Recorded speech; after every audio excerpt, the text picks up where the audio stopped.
Okay sir. இப்போ இந்தியாவில் வந்துட்டு இந்த ஜிஎஸ்டி வரி வந்துட்டு ரொம்பவே அதிகமாயிட்டு போயிட்டுருக்கு. வருமான வரியும் சரி, இந்த ஜிஎஸ்டி வரி ரொம்ப அதிகமாகிறதுனால பல நடுத்தர மக்கள் இதனால் பாதிக்கப்படுறாங்க சார். இதனால் இந்த மாதிரி வரிகள் குறையறதுக்கு வாய்ப்புகள் இருக்கா சார்?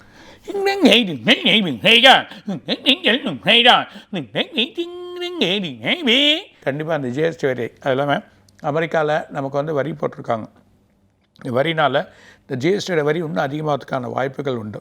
சில காலகட்டங்களுக்கான வழிமுறைகளாக இதை பண்ண தான் செய்வாங்க, யாராலும் மாற்ற முடியாது. ஆனால் நடுத்தர மக்கள், கீழே இருக்க மக்கள் சில கஷ்டங்கள் இப்போ அனுபவிக்க வேண்டிய நிறையா இருக்குது. ஆனால் 1.5 வருஷத்துக்கு அப்புறமா எல்லாத்துக்கும் ஒரு பொதுவான வரி அப்படின்னு எடுத்துன்னு வர ஒரு திட்டம் இருக்குது. அந்த திட்டத்தை எடுத்துன்னு வரலாம். ஆனால் இப்போது கூடுதல் வரி வசூலிப்பாங்க. இது மூலிமா அத்தியாவசிய பொருட்கள், தேவையில்லாத பொருட்கள்லாம் விலை ஏறும். இந்த டெக்ஸ்டைல்ஸு, ஆயில், அப்புறமா நமக்கு இருக்கக்கூடிய தோல் சம்மந்தப்பட்டது, ஷூஸ், செருப்பு, இந்த சம்மந்தப்பட்டலாம் ஒரு பர்டிகுலர் ரேட்டில் இருந்ததெல்லாம் வேறு ரேட்டுக்கு வந்து அதிகமாகிறதுக்கான வாய்ப்புகள் அதிகமாக இருக்குது. அந்த மாதிரி ஒரு ஜம்ப் ஆகும். ஸோ அந்த ஜம்ப் ஆகிறதுக்கான காரணம் இந்த அமெரிக்கா வரினால் வந்திருக்கு. இதனால் நிறைய விஷயங்கள் நடக்க போகுது. ஆனால் இதனால் கொஞ்சம் வரிகள் ஏற்றுதல் வரதான் செய்யும். ஜிஎஸ்டியோட வந்து நம்ம யாராலும் கண்ட்ரோல் பண்ண முடியாது. அதோட இது வந்து அதிகமாக தான் இருக்கும்.